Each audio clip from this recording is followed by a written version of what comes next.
To set and unset your Euro or Enforcer control panel, put in your user code. Select the area you wish to set. So in this case we'll do a full set, which is area A. Press yes to confirm the set. You must leave the exit area. Go out through your main exit door, shut the door behind you.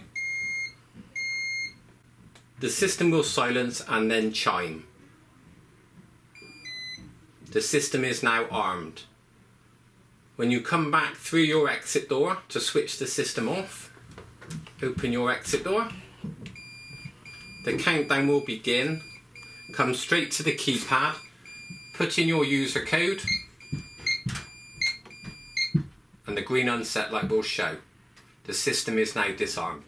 For more information, please contact BWS Standfast on 0117 942 3366.